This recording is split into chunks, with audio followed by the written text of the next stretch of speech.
Obrigado pela oportunidade, meus irmãos. Vamos comentar hoje com os nossos irmãos sobre a questão do próximo na nossa vida. Que importância tem o nosso semelhante, o nosso próximo, aquele que está próximo a nós, não importando a consanguinidade. Nós pensamos na importância de todos aqueles que nos cercam, que atravessam o nosso caminho.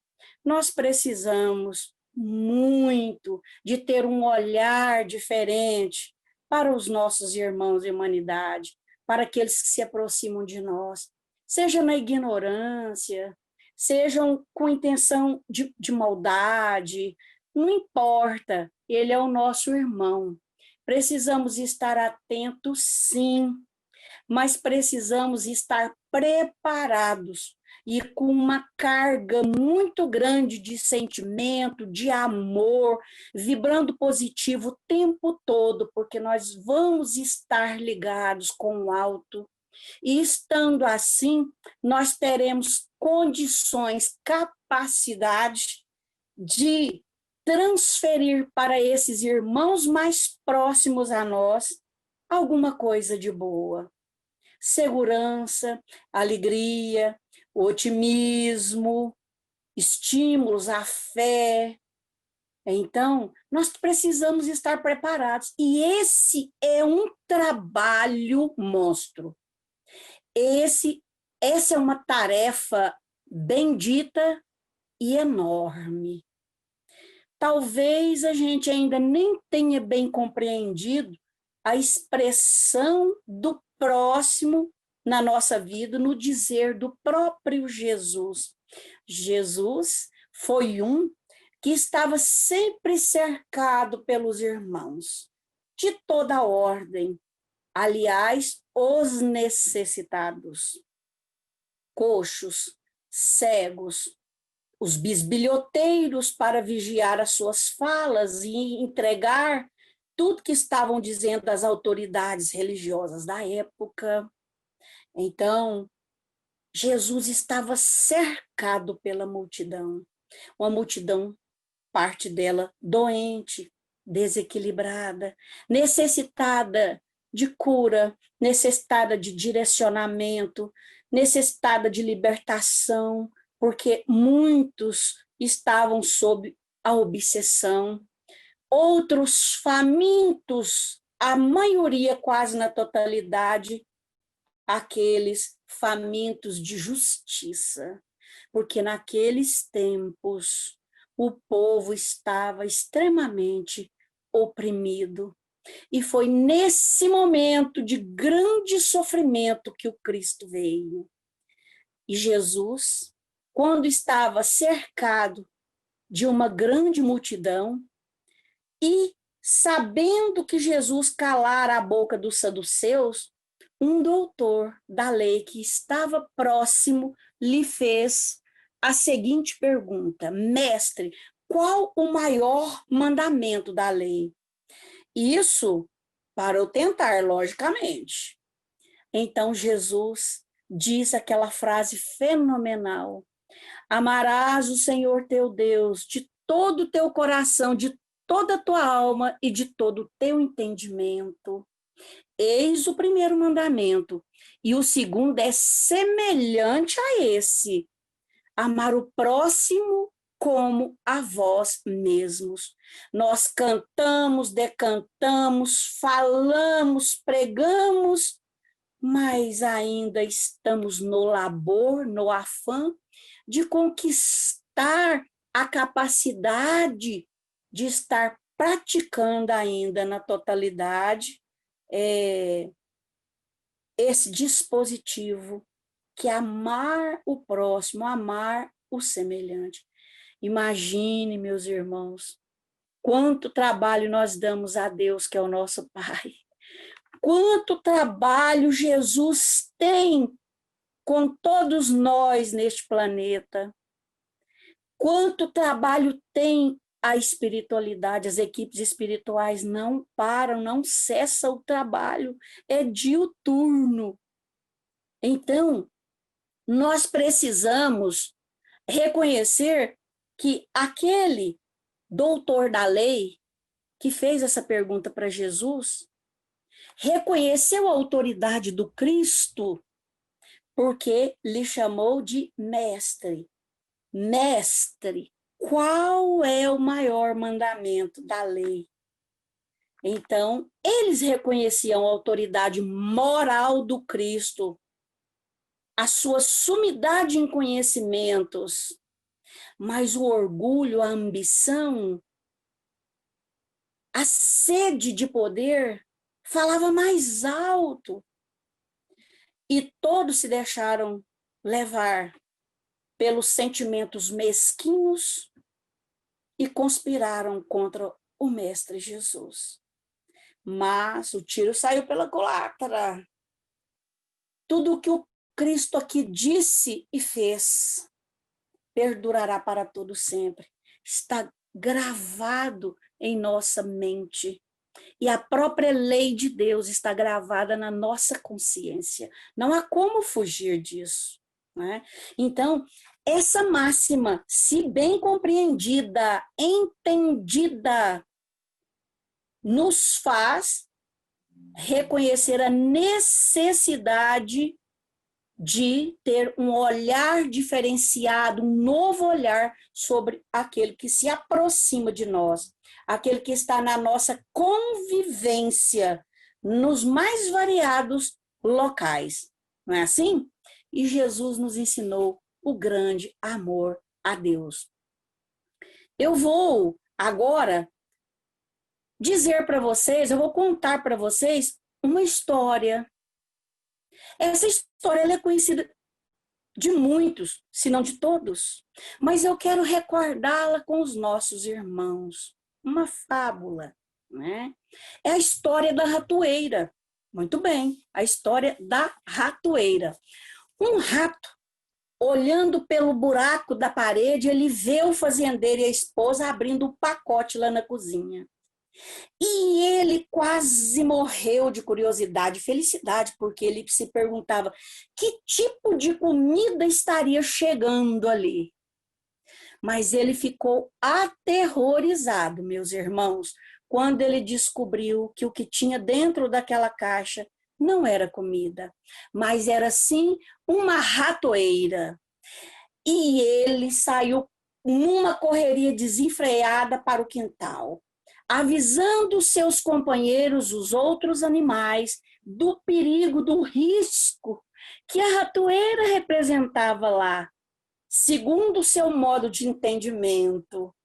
E ele encontra com a galinha, ciscando e cacarejando, e diz: há uma ratoeira na casa, há uma ratoeira na casa, em volta da galinha. E ela diz para ele: desculpe-me, senhor rato, eu até entendo que isso é um grande problema para o senhor, mas isso não me prejudica em nada. E continuou ciscando para lá. E ele corria desenfreado. Há uma ratoeira na fazenda, há uma ratoeira na fazenda, há uma ratoeira na casa. E foi direto ao porco. O porco olhou bem para ele e disse: senhor rato, não há nada que eu possa fazer, infelizmente, mas olha, o senhor estará sempre em minhas preces, viu? Então o senhor pode ficar tranquilo que eu sempre me lembrarei do senhor nas minhas preces. Foi comer seus bagos de milho por lá. E o ratinho desanimado saiu correndo e encontrou a dona Vaca. Há uma ratoeira na casa, uma ratoeira na casa. E ela olha sarcasticamente para ele e diz: o quê? Uma ratoeira? Por acaso o senhor acha que eu estou em perigo? Então, meus irmãos, ele volta desanimado para dentro de casa, cabisbaixo, pensando que tinha que enfrentar aquela ratoeira, ficar bem esperto para não cair na ratoeira. Muito bem, mas naquela noite ouviu-se um barulho. A mulher do fazendeiro pensou: a ratoeira pegou alguma coisa e deve ser o rato. E foi até a cozinha. Como não tinha energia elétrica, levou o lampião, ilumina aqui, mas não teve cuidados se aproximou em demasia da ratoeira e a ratoeira tinha pego uma cobra venenosa pelo rabo. E a cobra pica bem no tornozelo, lá no pé da mulher do fazendeiro. E a mulher do fazendeiro começou a passar mal, ficar ruim, e a febre aumentando, e a febre aumentando. E todo mundo aqui sabe, e na história também fala, que nada melhor do que uma canja de galinha para poder restabelecer a saúde e curar esse estado febril do doente. Então lá se vai a dona Galinha para o papo. Muito bem. E a mulher do fazendeiro ficou ruim, piorou, foi levada ao hospital. E os vizinhos vieram, e foi chegando familiares, todos os vizinhos da redondeza. Diante daquele povo, o fazendeiro teve que sacrificar o porco. Muito bem. E aí, poucos dias depois, vem a má notícia. A esposa do fazendeiro não resiste e desencarna. E vem toda a família de todos os lugares, e para sustentar aquele povão, tiveram que sacrificar a dona vaca. Muito bem, moral da história: na próxima vez que você ouvir alguém dizer que está diante de um problema, de uma dificuldade, e acreditar que o problema não lhe diz respeito, lembre-se que quando há uma ratoeira na casa, toda a fazenda corre o risco. Então, meus irmãos, olha só, muitas vezes nós passamos indiferentes com os problemas que estão com os nossos irmãos. Creio que aqui entre nós não temos mais essa coisa da indiferença plena, mas às vezes podemos nos descuidar. E ao invés de dedicar um pouco de socorro a mais para aquele que está em necessidade, nós muitas vezes ficamos atordoados com tantas coisas a resolver. E de repente a gente adia a oportunidade de servir o nosso próximo. Mas quem é o nosso próximo? Quem é ele? Só família restringida, consanguínea? Ou é a humanidade inteira? Próximo é aquele que está a pequena distância, ao alcance dos nossos olhos, que aguça nossa sensibilidade pelas suas condições, pela sua capacidade, pela sua necessidade. E nós precisamos estar preparados, porque nós já tivemos um vasto tempo para estudar, para beber na fonte do Cristo, do Espiritismo, e agora nós precisamos estar dispostos para arregaçar as mangas e estar com Jesus nesta grande obra de regeneração da humanidade, amparando as necessidades alheias.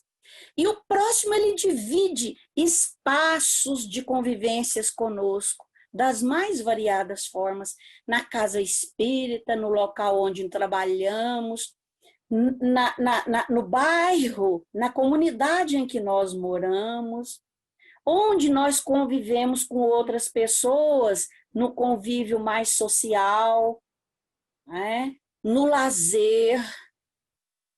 Então, esses que se chegam a nós precisamos de ter um cuidado enorme com essas pessoas, porque de repente elas estão necessitadas, sua alma está sangrando, e se nós não tivermos a sensibilidade para perceber isso, não teremos condição de ajudar, e passa-se a oportunidade de ajuda, e de repente, quando acordarmos, é tarde para socorrermos aquele irmão que está gritando, pedindo ajuda das mais variadas formas.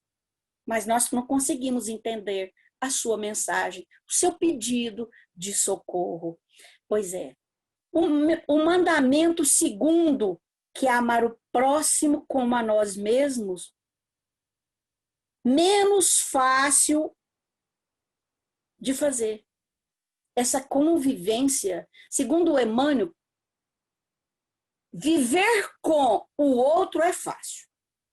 Nós podemos viver 100 anos com as outras pessoas, no meio delas. Fácil. Segundo Emmanuel, o difícil é conviver, porque conviver significa viver com. Viver com. Aprender a viver com o outro, a lidar com o outro, conhecer os pontos fracos do outro, as virtudes que o outro tem, a capacidade dela, o potencial dela, enxergar nelas dificuldades e tentar ajudar. Então, quando nós estamos exercitando isso aí, nós estamos trabalhando para Jesus. E nós estamos ligados a esses irmãos por fatos do passado, na grande maioria das vezes, pelas dívidas contraídas, meus irmãos. Olha o que o Leon Denis diz. O ser humano é, antes de tudo, um ser social. Nós somos seres sociais. E hoje, muitos estão com dificuldade de compreender isso, que nessa sociedade nós precisamos de respeitar a posição dos outros, o ponto de vista dos outros, tolerar o outro, respeitar a fé do outro, a sua crença, naquilo que ele acredita, na sua cultura, nas aquisições espirituais que ele trouxe e que ele adquiriu aqui nessa vida. Né? Estreita solidariedade liga-o a esta sociedade. Olha que frase espetacular. Nós vivemos numa comunidade, numa sociedade, e há coisas nela que nós não gostamos, há coisas que vemos que nos irritam, mas nós precisamos contornar da melhor forma, para não criar suscetibilidade, para não causar mágoas, ressentimentos, ódios, para não nos vincularmos negativamente aos nossos irmãos por falas ou atitudes, não é? E que nós precisamos estar vivendo nessa sociedade, num sistema de cooperação, de colaboração, de fraternidade. É isso que Jesus quer de nós. Começamos no lar, no estreito lar, célula máter da sociedade, convivendo com aqueles que nos foram muito próximos, que lesamos ou nos lesamos, nos encontramos aqui, para esse embate, para essa reeducação, para esse exercício do amor, da compreensão, da tolerância, do perdão. E mais extensivamente aqueles que estão na nossa proximidade, para depois nós amarmos a humanidade inteira. Precisamos de entender isso. Nada devemos fazer sem primeiro saber se aquilo que produz é bom ou mal para todos aqueles que nos rodeiam. Leon Denis falando. Perguntar com antecedência se nossos atos são prejudiciais ou proveitosos para essa mesma sociedade. As minhas atitudes ferirão a quem? Quais serão as consequências disso? Eu vou estar ajudando a comunidade ou a sociedade de um modo geral, ou eu vou estar emperrando, causando dor e sofrimento àqueles outros que convivem comigo na sociedade? São perguntas que deveríamos fazer diuturnamente. Se nossos atos são corajosos só para si e prejudiciais para os outros, saber que em realidade eles são maus para todos. Então, quando nós elegemos determinadas práticas, apoiamos determinadas práticas que beneficia a nós ou a um grupo estreito e não pensamos também na coletividade, ele não é bom para todos. Né? E olha, é frase dele também, não haverá paz social entre os homens, não haverá segurança social enquanto o egoísmo de uns se nutrir do sofrimento dos outros. Enquanto as exigências do eu sufocar a voz do dever, o ódio irá perpetuar sobre a terra, as lutas de interesse se dividirão os ânimos, a gente tem visto, não é? Tempestades surgirão no seio da sociedade. E as guerras todas surgiram por conta do egoísmo, do orgulho, da ambição, da sede de poder.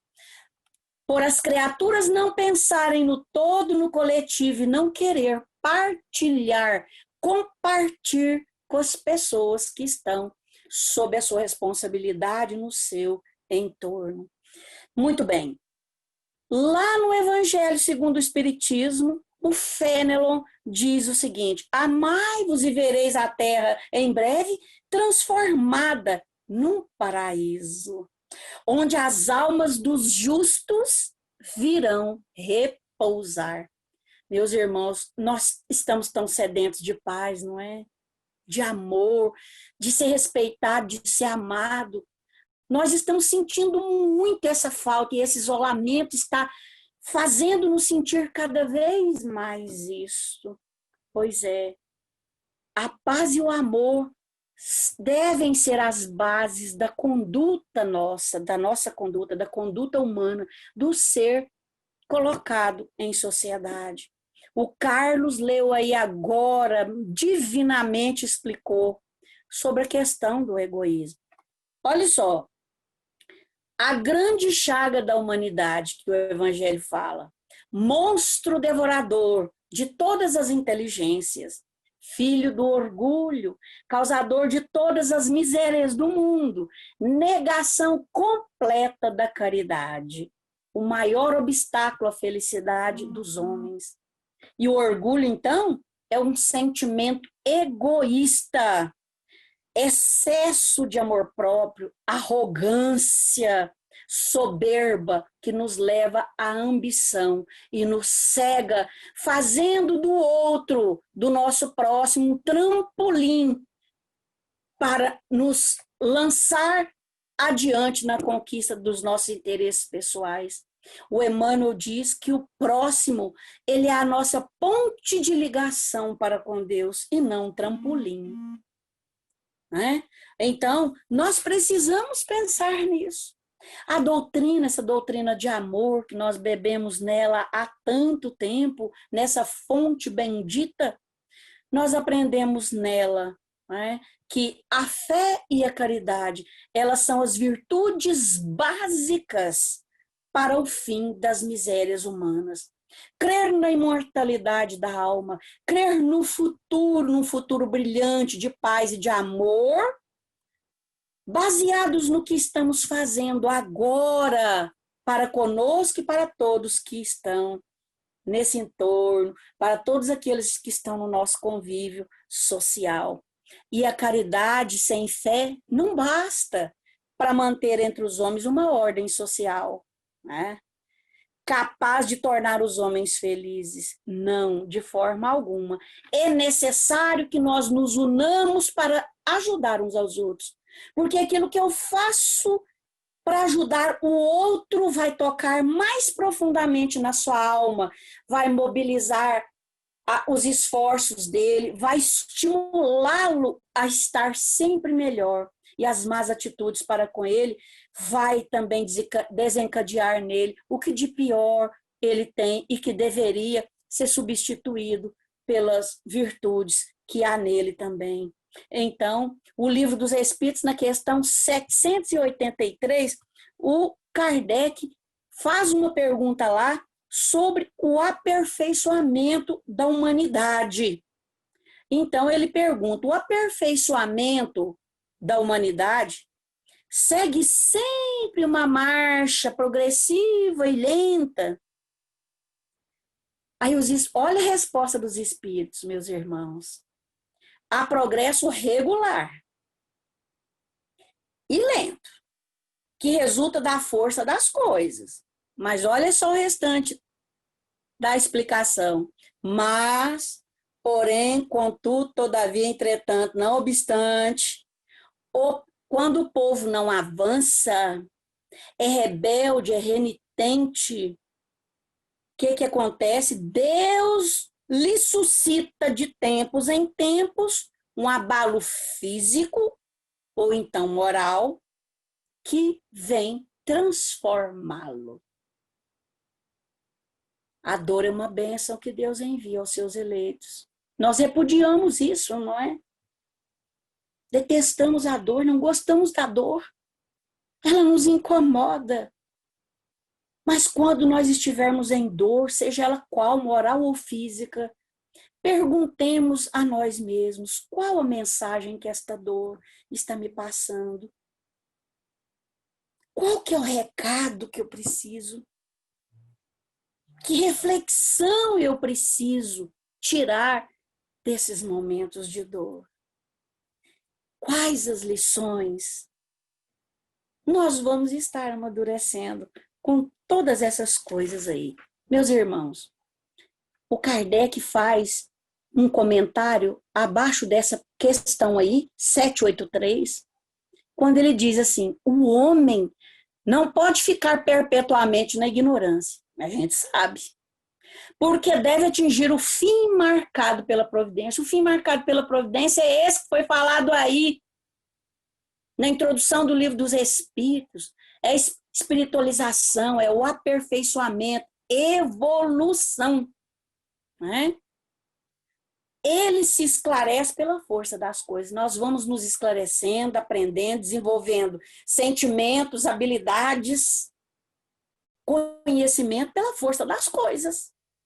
E as revelações morais, como as revoluções sociais que há, e elas têm a sua função, se não há revoluções entre a sociedade, de ideias principalmente, né? A gente vai estacionar no mesmo patamar e não muda. Um pensamento viciado sem refletir na necessidade da mudança de postura no ambiente social em que nós estamos. Então, muitas vezes, o homem não percebe frequentemente dessas comoções que existem, né? Senão desordem e confusão. Muitos de nós pensam assim: nossa, mas está tudo bagunçado. Não tem jeito, degringolou de vez. Está o caos. Não está o caos, não. Não está o caos. Jesus está no comando. E nada aconteceria de caos sob o comando de Jesus e a sua égide. Então, as coisas elas têm muitas vezes um encaminhamento que nós não entendemos no momento, só depois, né? Então, a tempestade e a agitação, ela faz sanear o ambiente. E assim mesmo, todas aquelas situações complicadas que às vezes nós, com o nosso semelhante, estamos enfrentando no seio da sociedade, estão simplesmente mostrando que seria tudo muito mais fácil se nós nos uníssemos como verdadeiros irmãos que nós somos, né, meus irmãos? Muito bem. No tópico do Evangelho, está escrito lá: o Espiritismo vem pronunciar uma segunda palavra do alfabeto divino. Ficai atentos. Essa palavra, ela ergue a lápide dos túmulos vazios. É a reencarnação, que triunfando da morte revela ao homem o seu patrimônio intelectual. Já não o conduz ao suplício, mas à conquista do seu elevado do ser elevado e transformado. Então, nós já temos entendimento para saber que não precisamos provocar suplícios, silícios em nós e nem nos outros, para crescer, para progredir. Mas pelo amor, nós vamos nos reeducar uns com os outros e vamos construir o nosso progresso juntos. A reencarnação, então, é um instrumento de aplicação da lei. Da lei de quê? Da lei do amor, né? Da lei da caridade. Porque a caridade é a consequência do amor. Assim como o mal, lido pelo Carlinhos, né, é a consequência da ignorância. Se nós prestamos atenção. Então, Deus reúne muitas vezes inimigos do passado em uma família, em uma comunidade, numa casa espírita, numa igreja, numa fábrica.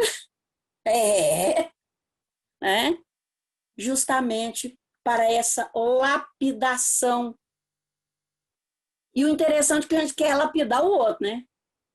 Mas quando a gente entende que a gente tem que se corrigir, que se reeducar, que se lapidar, tudo fica mais fácil quando o outro tem arestas, porque a nossa lapidação vai estimular a lapidação dele também. Um espírito familiar, nesse tópico 15 do Evangelho segundo o Espiritismo, diz: todo ser que sofre é vosso irmão. Repetindo, todo ser que sofre é nosso irmão. É o nosso irmão. Hoje minha irmã, que é de outra escola religiosa, ela passou um zap para mim mostrando uma criancinha toda cheia de feridas e dizendo assim: essa mãe, essa família está apavorada com o sofrimento, com a dor dessa criança, tudo cheia de feridas no corpo todo, um bebê. E está como ela não é nossa irmã, olha só, como ela não é nossa irmã, ela está pedindo orações. Então, como ela sabe que eu oro para todo mundo, ela mandou o zap para eu estar orando para essa irmãzinha, mas eu não perco a oportunidade. Se eu não aproveitar essa oportunidade para dizer para ela, rever esse conceito dela e essa forma de expressar, aí eu disse, mas todos nós, todo ser foi criado por Deus, nós todos somos irmãos em Deus, minha querida. Todos nós somos irmãos em Deus. Podemos não ser irmãos de crença, da fé, doutrinária, mas somos de Deus. E ser irmão em Deus está acima dos vínculos de fé, de religião. Ela entendeu depois das minhas explicações. Eu pedi a ela que não se expressasse mais daquela forma, procurasse se lembrar que todo irmão que ela vê, que buscar socorro nela, que ela deve conclamar os irmãos da coletividade religiosa para ajudar, porque é uma irmã em Deus. Nós precisamos de começar a derrubar determinados tabus, não é? Então, caríssimos irmãos, todo ser que sofre é vosso irmão e tem direito à vossa caridade. É um espírito familiar dizendo isso. Ao fazer o bem para o próximo, trabalhai para vós e para os vossos. Quando a gente faz o bem para as pessoas, principalmente desinteressadamente, nós estamos fazendo para nós mesmos e de carona para os nossos. Quando alguém nosso estiver necessitado, nós vamos ter mérito, ter respaldo, moral, know-how para interceder para um familiar nosso. Então, caríssimos irmãos, nós precisamos de começar a pensar na sustentabilidade. Não é só na sustentabilidade ambiental. Com tanta informação, nós deveríamos cuidar mais do nosso planeta, da casa planetária, cuidar do meio ambiente. Mas ainda destruímos, ainda fazemos queimada, desperdiçamos a água, poluímos o nosso solo, as nascentes, os lençóis freáticos, com tanto lixo que produzimos inconscientemente. Sem falar na poluição mental. No lixo mental que diariamente sai de bilhões de cabecinhas, que encontra ressonância nas cabecinhas desencarnadas também. Meu Deus, né? Então, usar os recursos naturais sem abusar, sem desperdiçar, pensando nas futuras gerações, é sustentabilidade. Mas nós precisamos de pensar na sustentabilidade espiritual. Que tipo de planeta, irmãozinhos, nós estamos deixando para o nosso semelhante? Que tipo de planeta? Que tipo de planeta nós estamos deixando para o nosso semelhante? Que tipo? Um planeta onde nós vamos estar fazendo tudo que estiver ao nosso alcance, ou um planeta que, quando nós mesmos voltarmos pela reencarnação, se viermos novamente para cá, como que nós encontraremos esse planeta? Então, essa sustentabilidade espiritual é manter equilíbrio emocional, padrão elevado, se esforçar o máximo para as coisas boas, ser mais tolerante, principalmente com o nosso próximo. Assim, nós vamos estar, meus irmãos, nos amando. Existem coisas que são fundamentais e 3 delas, prioridades. Amarmos-nos, cuidar do nosso semelhante, fora da caridade não há salvação, hein?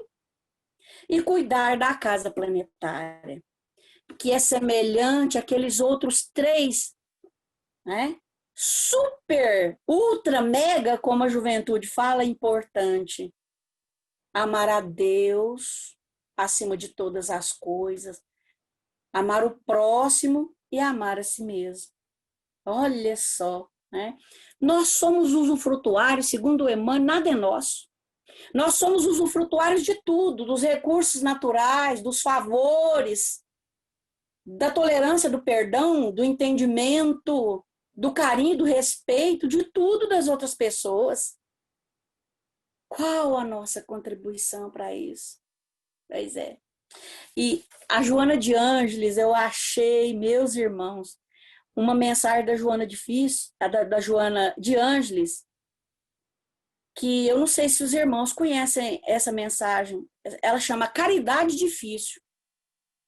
Tem um outro tipo de caridade que nós também precisamos de exercitar com o nosso próximo, aquele que está em volta de nós, próximos a nós, mas que não está no corpo físico, não. Ele já está desencarnado, está doente, desarmonizado, desequilibrado, odiento, não nos perdoou ainda e precisa de nós. É o próximo invisível, meus irmãos. Se bem que muitos dos nossos semelhantes se tornaram invisíveis. Uma boa parte da sociedade não quer ver esse povo que está invisível. Não é? Mas nós somos visíveis para Deus e para Jesus e para a espiritualidade. Então, Joana fala que nós distendemos o agasalho para as pessoas, oferecemos o pão, doamos medicamento, ensejamos um teto gentil para as pessoas, até desculpamos algumas ofensas, ensejamos a moeda útil, até tiramos do bolso para poder fazer a caridade. Muito bem. Mas há outros espíritos em torno de ti que aguardam mãos invisíveis capazes de o socorrer. São os que se convertem em verdugos e seguem o nosso passo, afligindo-nos com as obsessões, com as perturbações. Vocês estão achando que o negócio é brincadeira?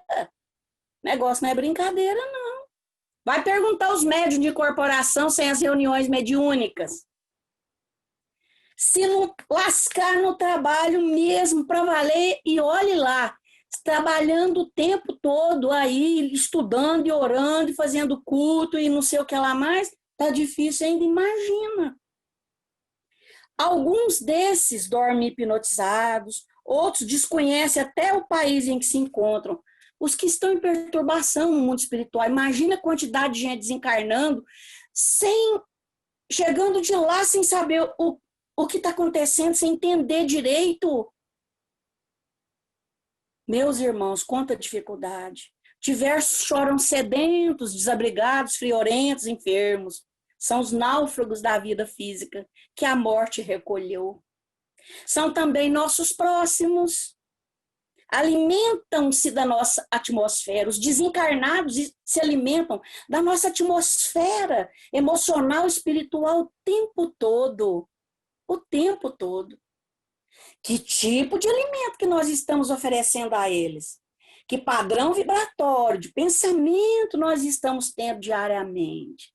Quais os comportamentos nossos? Então, nós não esquecermos dessa multidão, como diz o Paulo, estamos cercados por uma nuvem de testemunhas. O que elas estão aurindo em nós são os nossos próximos. Então, oferece as tuas antenas psíquicas e deixa-os incorporar pela mediunidade que portas. Muitas vezes nós temos uma mediunidade, somos médium de incorporação, mas não assumimos, não queremos assumir, não queremos incorporar, temos vergonha de incorporar, não temos tempo. Esse não é a mediunidade da nossa afinidade. E mil e outras desculpas que a gente dá, não é? Então, a Joana de Anjos está fazendo esse apelo. Participará intimamente das suas agonias e aflições. Sim, sofrerá conflitos íntimos e silenciosos sobre a ação deles. Isso a gente sofre todo o tempo. Mas não os temas. Nós não precisamos de temê-los, porque eles são os nossos irmãos. É o nosso próximo espiritual, aquele que está caminhando, meus irmãos, conosco. Nossos olhos podem não registrar, mas muitas vezes nós pressentimos a sua presença. Muito bem. O Fenelon, em 1861, em uma das suas mensagens, ele diz: o amor é de essência divina. Desde o menor de todos até o maior, o possuís no fundo de vossos corações. A gente possui essa centelha dessa chama, desse fogo sagrado. Lázaro, em 1862, ele tem lá no Evangelho uma frase que dá continuidade a esse pensamento. O amor é o sentimento acima de tudo. Resume de forma completa a doutrina de Jesus. Então, a doutrina de Jesus, todos sabemos, ela é embasada no amor, exemplificada no amor. E é isso que o Cristo quer de nós. Né? Muito bem. Sansão, em 1863, completando, olha o que ele fala. Meus companheiros de estudos, ele dizia isso lá na Sociedade de Estudos, né, parisiense lá. Meus companheiros de estudos, mas será que falava só para eles? Não, para nós espíritas, de estudos espíritas. Amai muito para ser desamados. Esse pensamento é tão justo que encontrareis nele tudo que consola e acalma as pessoas de cada dia. Amar é, no sentido profundo, ser honrado, leal, consciencioso, fazer os outros que gostaria que os outros nos fizessem, aquela lição linda que o Evangelho nos ensina. Né? E o João Evangelista, lá em João, no capítulo 4, versículo 8, ele diz: aquele que diz que ama a Deus e aborrece o seu semelhante é mentiroso. Porque como ele pode amar a Deus que ele nunca viu e aborrecer aquele que caminha ao seu lado? Isso aí faz a gente pensar na nossa prática. Não adianta dizer que amamos a Deus, a Jesus, que cremos na sua misericórdia e na sua justiça. Orarmos, mas incomodarmos o nosso semelhante, excluí-los, sermos preconceituosos e intolerantes. Na questão 887, né, do Livro dos Espíritos, se Jesus ensinou, olha a pergunta do Kardec, Se Jesus ensinou o amor, amar os inimigos, amar um inimigo não é contrário às tendências naturais nossas. Vamos sentir bem e amar como amamos alguém da nossa afinidade. A inimizade não provém da ausência de simpatia entre os espíritos? Olha a resposta, sem dúvida. Não podemos ter o mesmo amor terno e apaixonado por um inimigo. Isso é perfeitamente compreensível. Não foi isso que Jesus quis dizer. Amar os inimigos é perdoar-lhes e restituir o mal com o bem. Por esse meio vos tornará superiores a eles. Mas pela vingança, colocamos-nos no mesmo patamar ou abaixo deles. Então não nos resta outra saída a não ser amar, compreender, tolerar uns aos outros, né? E essa caridade, esse amor se estende para todos na sociedade, na comunidade, os nossos próximos. De repente, na nossa comunidade, existem pessoas que já foram criminosas, ex-criminosos, pessoas com famílias que têm criminosos, né? A caridade, como é que nós pensamos a caridade em relação a essas pessoas? Quantas pessoas molestam, estupram, roubam, brincam com o sentimento dos outros, causam mágoas, dores acerbas nos corações humanos? E como que nós vamos entender os ensinamentos de Jesus? Amar esse próximo, conviver com essas pessoas em determinado lugar, de repente até na escola. Como nós já convivemos com esse próximo, esse tipo de próximo nas escolas da periferia da nossa cidade. Mas como? Como? Ele é nosso irmão. E tudo precisamos empreender para que ele recue das suas atitudes, sem ferir, sem magoar e sem adentrar no seu limite, sem causar suscetibilidades, principalmente com a oração e o bom exemplo.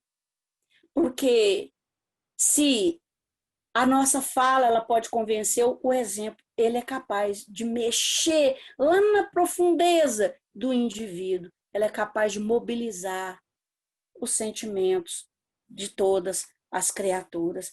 Então, o Emmanuel fala assim, ó, quem é o criminoso?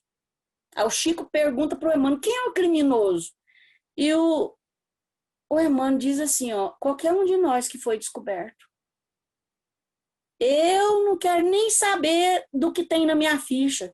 Eu quero esquecer e tocar a vida nova para frente e amar as pessoas. Não guardar mágoas e ressentimentos. Isso já não pode ser do nosso coração mais. Né? Nós precisamos de passar por cima dessas pequenas coisas. E o Emmanuel diz, no livro Palavras de Emmanuel, o próximo é o degrau de acesso ao Senhor da vida, a Deus. Por isso que Jesus diz, eu sou o caminho, a verdade e a vida. E ninguém vai ao Pai senão por mim. Porque Jesus é a representação do pensamento de Deus, do pensamento divino.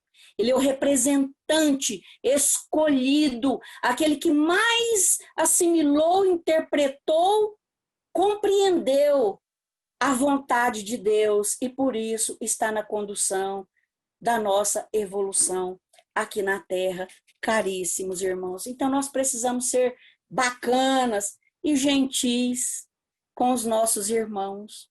E vou finalizar aqui, lembrando do Chico Xavier. O Chico Xavier, quando ia na feira comprar algumas coisas no boteco lá, a pessoa que vendia ficava observando ele. Ele pegava um tomate bom e um ruim. Um tomate bom e outro ruim. Aí um dia o próprio dono falou, Chico, mas eu não estou te entendendo, não. Ao invés, tem tanto tomate, aí, ao invés de você escolher os bons para levar para você, você está levando os ruins também. E ele, naquela humildade, ele dizia para o nosso amigo, não, mas eu tenho que pensar nos outros que virão também depois de mim comprar os tomates. Se eu levar só os bons, não é? Então, nós precisamos de nos lembrar, principalmente agora, nesses momentos de dificuldade, dos nossos irmãos, dos próximos, do próximo mais próximo. Ter mais cuidado, porque a fome, a miséria, as dificuldades estão imensas, a dor moral, o pensamento de desistência da vida, de suicídio, de querer sair de tudo para não enfrentar as dificuldades. Então, nós precisamos, neste momento, amar esse nosso próximo, orar para os irmãos, os nossos próximos e os mais distantes, interceder por eles, vibrar por eles diuturnamente e estarmos juntos, companheiros, irmãos queridos, para minimizar a dor, o sofrimento, o desespero dos nossos irmãos, do nosso próximo, porque ele é a nossa ponte de ligação para com Deus. Então, por aqui eu fico, agradecendo muitíssimo essa oportunidade. Sempre que precisar, a NASA está aqui.